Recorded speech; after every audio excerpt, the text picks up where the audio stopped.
Diego জোটার মৃত্যুর কারণ অনুসন্ধানে নেমেছে স্পেনের সিভিল গার্ড। এরই মধ্যে তৈরি করা হয়েছে একটি তদন্ত প্রতিবেদন। গাড়িটি চালাচ্ছিল জোটাই দাবি করে স্প্যানিশ পুলিশের এক মুখপাত্র বলেছেন, ওভার স্পিডিং এর জন্যই এই দুর্ঘটনা।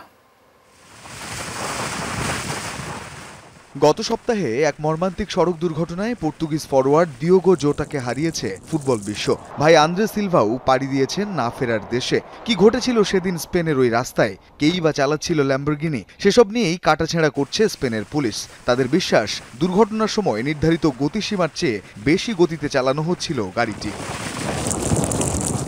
স্পেনের সিভিল গার্ড জানিয়েছে, জোটা ও তার ভাইয়ের গাড়ি দুর্ঘটনার কারণ অনুসন্ধানে তারা তদন্ত চালিয়ে যাচ্ছে।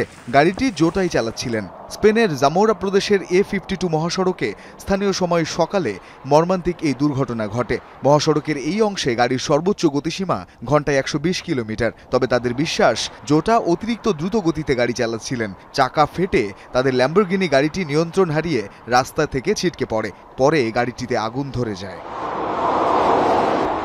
সিভিল গার্ডের এক মুখপাত্র সংবাদ মাধ্যমকে জানিয়েছেন, বিশেষজ্ঞদের প্রতিবেদনের সঙ্গে গাড়ির একটি চাকার ছাপ ফেলে যাওয়াও পরীক্ষা করা হয়েছে।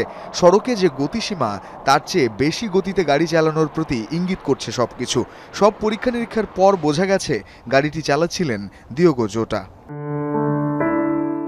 তদন্ত শেষে এই প্রতিবেদন জমা দেওয়া হবে জামোরার পুয়েবলা দে সানাব্রিয়া আদালতে। পর্তুগিজ সংবাদ মাধ্যম জানিয়েছে, ভাইকে সঙ্গে নিয়ে স্পেনের উত্তরাঞ্চলের শহর সান্তান্দরে যাচ্ছিলেন জোটা। ফেরি ধরে সেখান থেকে ইংল্যান্ডে গিয়ে লিভারপুল সতীর্থদের সঙ্গে যোগ দেওয়ার কথা ছিল তার। কিছুদিন আগে ফুসফুসে অস্ত্রোপচার করানোয় জোটাকে বিমানে ভ্রমণ করতে নিষেধ করেছিলেন তার চিকিৎসক। গত শনিবার জোটা ও তার ভাই সিলভার জন্মশহরে সমাহিত করা হয়েছে তাদের।